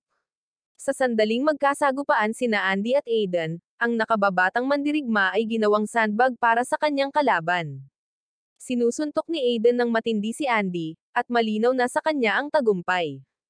Gayunpaman, ang katotohanan ay maaaring mapanlinlang, at si Aiden ay lumilingon sa paligid na may pagkalito dahil natagpuan niya ang kanyang sarili sa isang kakaibang lugar.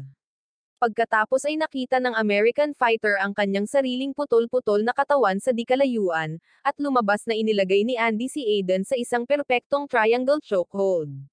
Si Aiden ay lubusang napasuko, at si Andy ay idineklara na panalo sa laban. Ang mga manlalaban na nakatingin sa laban ay nagsasabi kung paano ginamit ni Andy ang kanyang zone technique upang samantalahin ang blind spot ni Aiden. Isa itong kakayahan na magagamit lamang ng isang prodigy tulad ni Andy. Ipinagmamalaki ng binatang manlalaban ang kanyang tagumpay, ngunit sa sandaling lumayo siya sa karamihan, bumagsak si Andy at kailangan siyang saluhin ni Akiro. Nag-aalala si Akiro sa kinabukasan ni Andy dahil first round pa lang ito, at masama na ang kalagayan ng binatang manlalaban. Ang mga susunod na kalaban para sa paligsahan ay tiyak na kakaiba.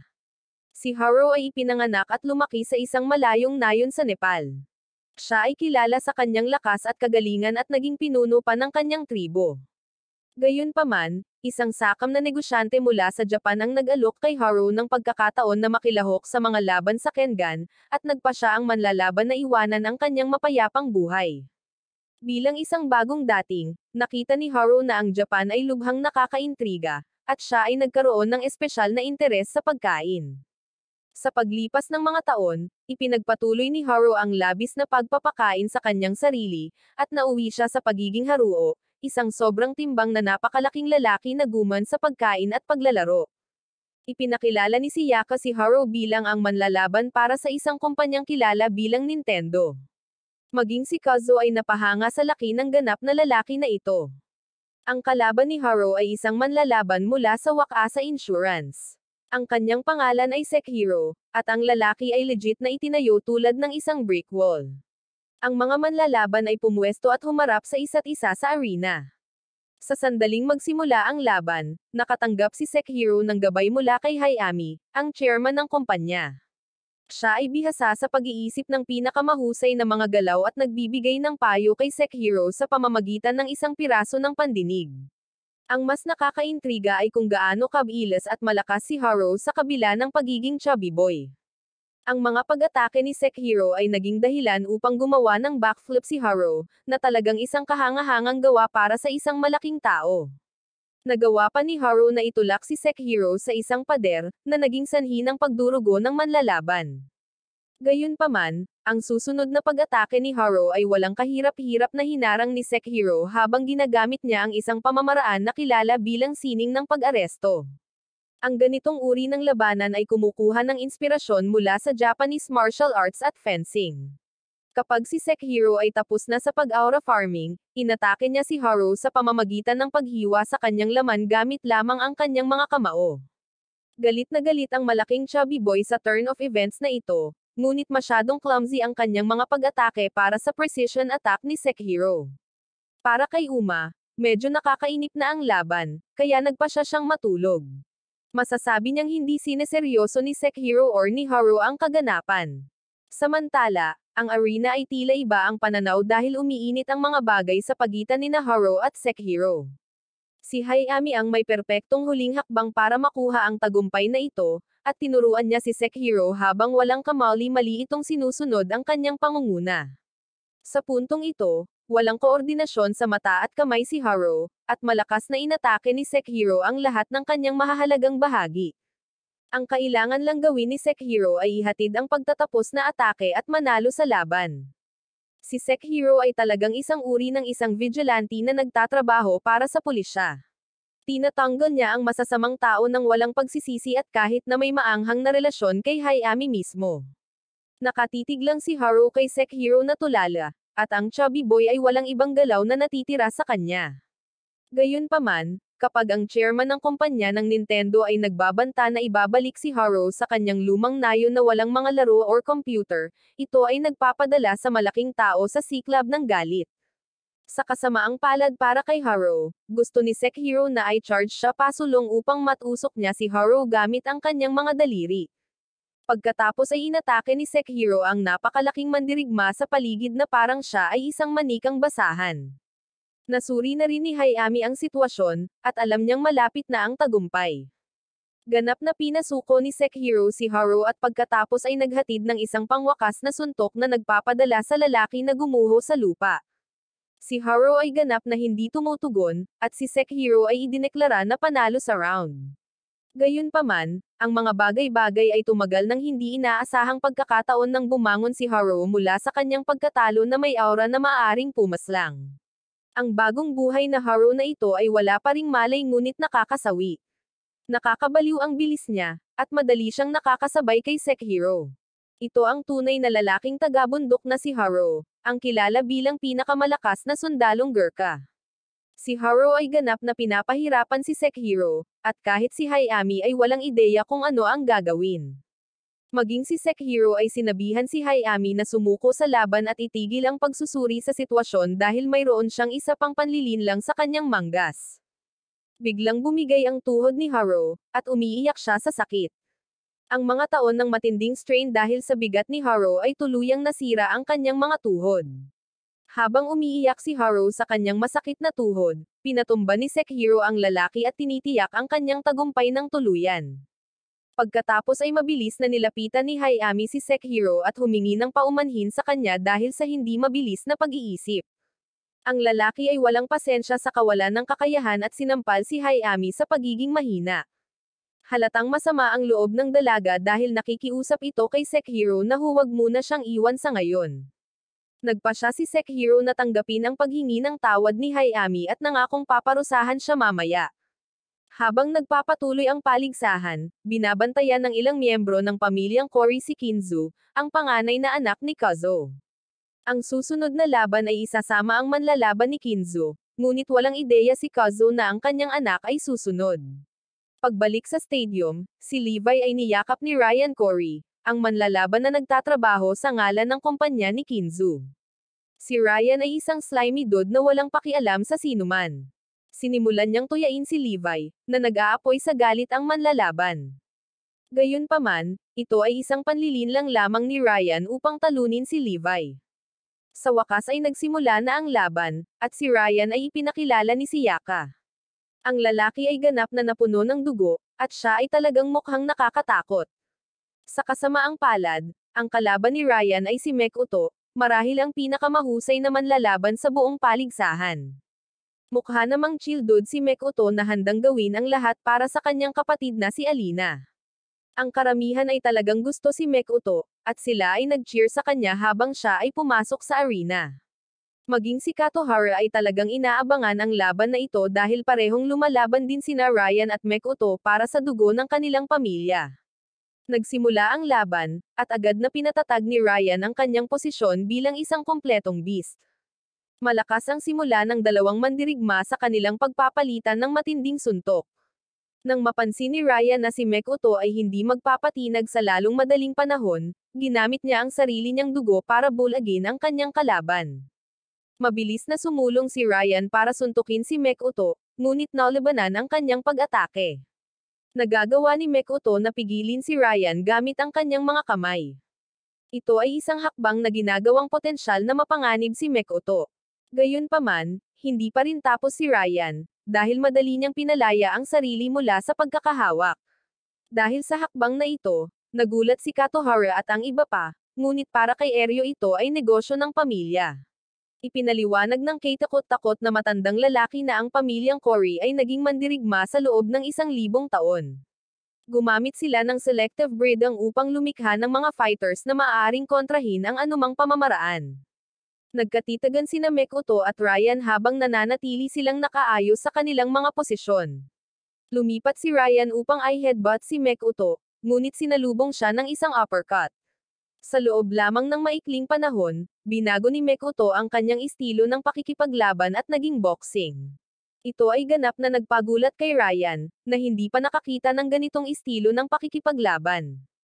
Pagkatapos ay ipinaliwanag ni Katohara na noong huling panahon ng Shogunate, mayroong isang kilalang mandirigma na kilala bilang Shinsuke. Ang lalaki ay isang kumpletong alamat, at naglakbay siya sa ibang bansa upang makahanap ng mas malalakas na kalaban. Pagkatapos ay lumikha si Shinsuke ng isang estilo ng pakikipaglaban na pinaghalo ang martial arts sa western fighting. Si Mek Uto ay ang inapo ni Shinsuke at sa gayon ay bihasa sa kakaibang estilo. Nagpapatuloy ang laban, at si Mek Uto ang nasa kalamangan. Siya ay may ganap na kontrol sa laban at kahit na namamahala na ibagsak si Ryan sa lupa. Ang mayabang fighter na hindi tumitigil sa pagsasalita ay sa wakas ay tumahimik ng ilang sandali, ngunit pagkatapos ay ang mga bagay-bagay ay naging isang matinding bagay. Agad na bumangon si Ryan, ngunit ang kanyang aura ay nananakot. Maging si Mek Uto ay naiwang nag-aalala dahil nakikita niya kung gaano kabaliw at kakaiba ang hitsura ni Ryan. Naasar si Eryo dahil ginagamit na ngayon ni Ryan ang sekretong pamamaraan ng pamilya Cory. Ang kapaligiran ay ganap na nagbago, at si Ryan ay nagsimulang pahirapan ng husto si Mek Uto. Hindi na ito parang tournament kundi isang bloodbath. Si Ryan ay mukhang ganap na baliw habang pinahirapan niya ang buong katawan ni Mek Uto nang wala sa oras. Ipinaliwanag ni Eryo na ginagamit ng pamilyang Cory ang kanilang pamamaraan upang magamit ang 100% ng kapangyarihan ng kanilang katawan. Nangangahulugan ito na maaaring walang tigil si Ryan. Pinapanood ni Alina na may luha sa kanyang mga mata habang nadadaig ang kanyang kapatid. Habang si Mek Uto ay nakaipit sa lupa sa pamamagitan ng malakas na pagkakahawak ni Ryan, naalala niya ang kaawa-awang buhay na kanyang kinabuhay. Si Mek Uto ay isang ganap na delinquent, at kinasusuklaman niya ang kanyang ama sa pagpilit sa kanya na matuto kung paano lumaban. Tumakas si Mek Uto sa bahay, ngunit pagbalik niya, nalaman ng lalaki na mayroon siyang kapatid sa ama. Simula noon, nakatutok na si Mek Uto sa pag-aalaga kay Alina kahit anong mangyari. Gayunpaman, maaaring wasakin ni Ryan ang lahat ng kanyang mga pangarap. Kahit si Alina ay lihim na nagnanais na isuko ni Mek Uto ang laban, ngunit alam niya kung gaano kahalaga para sa kanyang kapatid na manalo sa paligsahan. Siya ay nagtatapos sa pagsuporta sa kanya mula sa gilid, na tumutulong kay Mek Uto na makabawi. Ngayon ay naging seryoso na rin si Mek Uto, at pilit niyang sinusupil si Ryan, ngunit walang tigil si Ryan at dinaig ni Ryan si Mek Uto sa isang chokehold. Binuhat niya ang lalaki at ipinahayag na wala siyang pakialam sa sinuman. Balak lang ni Ryan na pumaslang na parang psycho, at sa kasamaang palad, si Mek Uto ang una niyang biktima. Napuno ng sigaw ni Alina ang katahimikan sa arena habang pinagmamasdan ang pagpisil ni Ryan sa leeg ng kapatid. Ang lahat ay nabigla sa mga pangyayaring ito, ngunit malinaw na ang lahat ay laro lamang para kay Ryan. Maging si Eryo ay nagkwento kung paano mahirap kontrolin si Ryan dahil siya ay kumikilos na parang demonyo kaysa sa isang manlalaban. Pagkatapos ipinahayag ni Ryan ang kanyang sarili bilang pinakamalakas na manlalaban, at nakakakuha ito ng pansin. Susunod na ang laban ni Uma, at kung isasaalang-alang ang katinding laban na sumunod sa ngayon, labis na kinakabahan si Kazo. Sinabi ng matanda kay Uma na mas malugod siyang huminto sa pakikipaglaban kung ang mga bagay ay masyadong matindi, ngunit hindi kailanman atras si Uma sa pagkakataong ito. Ang kalaban para sa susunod na laban ay si Iniva, isang manlalaban para sa kumpanyang Panasonic. Si Sukiro, ang chairman ng Panasonic, ay kumbinsido na magiging maayos si Iniva. Bago magsimula ang laban, nilapitan ni Sukiro si Kazo at nag-alok na makipagpustahan sa kinakabahang matanda. Kung mananalo si Kazo, makakatanggap siya ng 10 set ng telebisyon mula sa Panasonic. Gayunpaman, kung mananalo si Iniva, kakailanganing bayaran ni Kazo ang kabuoang halaga ng mga TV set. Mukhang malaking bagay ito kay Kazo, at masaya niyang tinanggap ang taya. Gayunpaman, sa sandaling umalis si Sukiro, ipinaalam ni Akiyama kay Kazo na ang mga salitang set sa telebisyon, ay talagang isang code na salita para sa 10% sa shares sa kumpanya. Nangangahulugan ito na kung matalo si Kazo, kakailanganin niyang magbigay ng bilyon-bilyong dolyar kay Sukiro. Hindi makapagpahinga ang matanda habang umaalis ang kanyang kaluluwa sa kanyang katawan. Nagpapatuloy ang paligsahan, at muling nagbigay si Siyaka ng isang engranding pagpapakilala para sa mga manlalaban. Gumagawa si Uma ng isang hype entry, ngunit ang kanyang mukha ay kalmado gaya ng dati. Samantala, ikinatuwa ng lahat ang entry ni Inive dahil para siyang kasama sa isang B-grade horror movie. Nagulat si Uma kung gaano kaliit si Inive, ngunit mas alam niya na huwag maliitin ang mga kalaban. Magsisimula na ang laban, at hindi nahihirapan si Uma na igiit ang kanyang lakas laban kay Iniva. Sa unang ilang minuto lang ng laban, nagawa ni Uma ang isang kritikal na hit kay Iniva. Tuwang-tuwa ang lahat na makita kung gaano kalakas si Uma, ngunit hindi pa tapos si Iniva. Ang kakaibang mukhang manlalaban ay nagsimulang gumamit ng kakayahan sa pag-atake at pag-urong. Mabilis na umikot si Iniva sa paligid ni Uma na parang mandaragit. Dahil sa bilis niya, nahihirapan si Uma na maghanda sa anumang paparating na pag-atake. Patuloy ang paghampas ni Inive kay Uma, at nagawa pa niya siyang masugatan. Asar na ngayon si Uma sa kanyang kalaban, at sinimulan niyang bilangin ang mga hakbang ni Inive upang mahulaan ang kanyang susunod na galaw. Hindi nagtagal para maibalik ni Uma ang kanyang momentum, dahil nagawa niyang hampasin si Inive. Nasa kontrol na ngayon ni Uma ang laban, at lumipat siya para sipain ang ulo ni Inive. Gayunpaman, nagulat ang lahat nang makitang ginagamit ni Iniva ang kanyang mahabang buhok para pigilan si Uma sa pag-atake. Ito ang espesyal na pamamaraan ni Iniva. Maaari niyang gamitin ang kanyang buhok sa pag-atake sa kanyang mga kalaban. Ngayon ay nakakulong na si Uma sa mahigpit na pagkakahawak ni Iniva. Pilit niyang pinapalaya ang sarili, ngunit ginagamit ni Iniva ang kanyang buhok para itapon siya. Pagkatapos ay ginawang letigo ni Iniva ang isa pang lock ng buhok at sinimulang hampasin si Uma. Ang dahilan ng malakas na buhok ni Iniva ay ang paggamit ng isang espesyal na pamahid na ipinasa sa kanyang pamilya, at ang buhok ay talagang gumagana ng mahusay. Nagagawang buhati ni Iniva si Uma at mabilis na pinaikot. Hindi tumitigil ang paghagupit habang sinusubukan ni Uma na ipagtanggol ang sarili laban sa mga hindi pangkaraniwang pag-atake ni Iniva. Kumbinsido si Sukiro na siya ang mananalo sa taya. Samantala, ang matandang si Kazo ay nag-aalala tungkol sa lahat ng sahod na kailangan niyang ibalik. Nagpapatuloy ang laban, at nagawa ni Inive na takpan sa mata si Uma habang pinuputol din ang daloy ng hangin nito. Matatalo ng walang katiyakang posisyon na ito ang sinumang manlalaban, ngunit ibahin mo si Uma. Natutuwa nga si Uma na malakas si Inive dahil ngayon ay makakapag-flex na siya ng husto at makakapagpakita ng kanyang mga galaw. Ang manlalaban ay namamahala na makalaya mula sa kulungan ng buhok ni Inive, at pagkatapos ang sumunod ay ganap na kalupitan. Tinatamaan ni Uma ang lahat ng mahahalagang bahagi ni Inive. Siya ay mabilis, walang humpay, at malakas, at ni hindi makausap si Inive na parang manika na pinaglalaroan. Si Sukiro ay nagmasid sa takot habang ang kanyang pinahahalagahan na manlalaban ay dumaranas ng isang nakakahiyang pagkatalo sa paligsahan. Sa wakas, si Inive ay ganap na napawi, at si Uma ay dineklare bilang ang nanalo. Nasaksihan din ni Koryo ang buong laban, at natutuwa siya dahil sa sobrang lakas ni Uma. Pagkatapos ng laban, ginagawa ni Sukiro ang kanyang pagtatapos ng taya at binigay kay Kazo ang mga bahagi ng Panasonic. Sa isang segundo, talagang nagkakaroon ng pagkakataon si Kazo na umasa para sa isang magandang kinabukasan, ngunit ang kanyang mga plano ay sinira ni Uma. Tumanggi ang manlalaban na kumuha ng anuman kay Sukiro dahil, sa kanyang isip, sinisira nito ang kabanalan ng labanan. Hindi makapagpahinga si Kazo, at wala rin siyang pagpipilian kundi ang maging mas malaking tao. Tumanggi siyang kunin ang mga bahagi mula kay Sukiro, at si Sukiro ay naiwang ganap na talunan ng marangal na gawaing ito. Tuwang-tuwang ipinakilala ni Sayaka si Kizubo habang papasok sa arena ang lalaking may kakaibang hairstyle.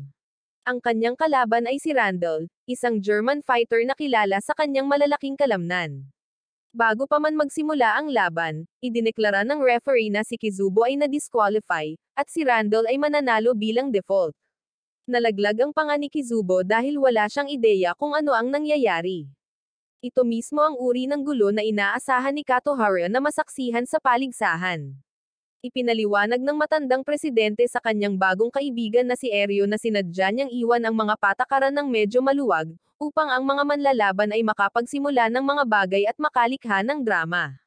Tiyak na gumana ang engranding plano ni Katohara dahil si Yoshiko, ang chairman ng Murder Music at ang kinatawan, si Kizubo ay pinilit na huminto sa laban ng kanyang kalaban. Si Renji ang taong nagbanta kay Yoshiko na huminto, at malinaw na nagtatrabaho siya sa isa pang mas malaking kumpanya upang makakuha ng mas maraming posisyon. Pagkatapos ay inutusan ni Renji ang isa pang nakakatakot na mukhang manlalaban na kilala bilang Misaki na gumamit ng mga katulad na taktika. Ngunit sumugod si Kizubo at sinipa si Misaki sa mukha. Naiinis si Kizubo na yumuko si Renji ng napakababa upang bantaan ang isang babae para sa kanyang sariling kasuklam-suklam na mga plano. Handa ang manlalaban na ipagtanggol ang karangalan ng kanyang chairman, ngunit hindi ito patas na laban kung isasaalang-alang na may tatlong kalaban si Kizubo. Bilang isang sinanay na ballerina, magagamit ni Kizubo ang kanyang mga binti para umikot tulad ng buhawi at sipain ang kanyang mga kaaway sa limot. Ganito talaga ang pagpapabagsak ni Kizubo kay Misaki, ngunit pagkatapos ay sumali rin si Randall sa away. Talagang one-trick pony si Kizubo dahil sa tingin niya ay kaya niyang harapin si Randall sa katulad na paraan, ngunit malayo iyon sa katotohanan. Naputol ni Randall ang binti ni Kizubo, at pagkatapos ay itinapon niya sa dingding ang ballerina. Sumulong si Randall para tapusin ang trabaho at baliin din ang kabilang paa ni Kizubo, ngunit isang walang laman na lata ng soda ang tumama sa kanya sa likod. Sa kasamaang palad, si Kazo ay muling natagpuan ang kanyang sarili sa maling lugar dahil hindi niya sinasadyang tamaan si Randall. Palihim na pinagmamasdan ni Renji sina Kazo at Uma at agad silang nakilala. Sinubukan niyang hampasin ng lumilipad na karayom si Kazo, ngunit hindi namamalayang umiwas ang matanda sa tamang oras. Pagkatapos ay nakatanggap si Renji ng salita mula sa chairman na si Hayumi na pabayaan ang bagay at inutusan ang tatlong rogue fighter na tumutok sa tournament. Si Renji, Misaki, at Randall ay umalis sa ngayon, at si Kazo ay nabigla nang makita si Kizubo sa ganoong kahabag-habag na kalagayan. Pagkatapos ay pumunta sina Uma at Kazo sa bar upang ipagdiwang ang kanilang unang tagumpay, ngunit si Kazo lamang ang umiinom. Nagpapasalamat ang matanda kay Uma na binago niya ang kanyang buhay sa napakalaking paraan. Dati si Kazo ay isang corporate slave na palaging itinutulak ng kanyang mga superior, ngunit ngayon ay nakakatrabaho na niya ang isang tulad ni Uma. Tinawag pa ni Kazo ang kanyang sarili bilang ama ni Uma, ngunit ganap na isinara ng manlalaban ang ideyang ito kahit na nagbahagi ang dalawa sa paglalakbay sa ngayon. Si Kazo lang ang naka-attach kay Uma, na medyo nakakaawa. Umalis si Uma para gumamit ng banyo, pero palusot lang dahil nagsusuka ng dugo si Uma. Tinitingnan niya ang kanyang pagod at duguan na mukha sa salamin, at pagkatapos ay nakikita niya ang isang pangitain ng kanyang nakababatang sarili. Si Nico ang nagbigay ng pangalan kay Uma, at siya ang uri ng ampon ng batang lalaki. Ito ang dahilan kung bakit nabalisa si Uma nang marinig ang mga salita ni Kazuo. Naaalala niya ang kanyang nakaraan at lahat ng mapait na alaala. Sa wakas ay nagsimula na ang susunod na laban, at ipinakilala ni Sayaka si Motiba, isang manlalaban mula sa Africa. Kinakatawan niya si Tamari, ang chairman ng Iwami Heavy Industries. Ang kalaban ni Motiba ay si Misaki, na tiyak na nawawala ang isang pares ng mga selula ng utak. Kahit si Sayaka ay hindi alam kung paano ipakilala ang halimaw na ito dahil walang alam tungkol kay Misaki. Nagsimula ang laban, at agad na inipit ni Misaki si Motiba sa lupa. Sinubukan ng African fighter na itapon ang halimaw na ito, ngunit ang kanyang mga suntok ay halos hindi gumagawa ng anumang pinsala. Kahit ang paglukit ng mata ni Misaki ay walang ginagawa. Kung tutuusin, kapag mas tinamaan ni Motiba si Misaki, mas lumalakas ang lalaki. Lalong lumaki ang mga bagay ng simula ni Misaki na sakalin si Motiba, at dinukit pa niya ang mga mata ng lalaki. Walang pagpipilian si Motiba kundi ang maglaro ng marumi, at tinamaan niya si Misaki. Mukhang halimaw lang si Misaki, pero lalaki pa rin siya. Nangangamba ang lalaki sa sakit, hawak ang huling bakas ng kanyang pagkalalaki. Sigurado si Motiba na walang paraan para makabangon si Misaki sa sakit na ito, pero ibang klaseng tao si Misaki. Talagang nililibak niya ang kasiyahan at sakit mula sa kanyang mga pinsala, na nangangahulugan na ang isang sipa sa mga bola ay higit na magpapagatong sa lakas ni Misaki. Gayunpaman, hindi rin dapat basta-basta si Motiba. Sa kabila ng pagkawala ng kanyang paningin, si Motiba ay isang kompletong beast din, at inaasahan niya ang lahat ng mga galaw ni Misaki. Ibinunyag ni Chairman Togo na si Motiba ay bulag sa simula, at ginagamit niya ang kanyang iba pang mga pandama upang pakiramdaman ang kanyang mga kalaban. Nabali ni Motiba ang braso ni Misaki, ngunit itinulak ito ng lalaki sa pwesto. Nagdulot lamang ito ng pagiging agresibo ni Motiba, at tinusok niya ang isang butas sa lalamunan ni Misaki. Ito ang dulo ng linya para kay Misaki habang dinudurog ni Motiba ang kanyang bungo at nabali ang kanyang leeg. Sa kanyang mga huling sandali, naalala ni Misaki kung paano siya palaging isang halimaw, at maging ang kanyang sariling ama ay minamaliit ang kanyang anak. Napaslang ni Misaki ang kanyang ama, at ngayon ay mararanasan niya ang kasawian para sa kanyang sarili. Bumagsak si Misaki sa lupa, at si Motiba ang itinuturing na panalo. Si Kazuo ay ganap na natulala sa laban. Sa tingin niya ay hindi na kailangan pang gawin iyon ni Motiba, ngunit naniniwala si Uma na tama ang pinili ng manlalaban dahil ang mahihina ay laging nauuwi sa kasawian. Nagulat si Kazuo sa hindi makatwiran na paraan ng pag-iisip ni Uma, ngunit ang lalaki ay nagsasalita mula sa karanasan. Sa halip na manatili para sa isa pang round ng argumento, umalis si Uma sa arena para matulog.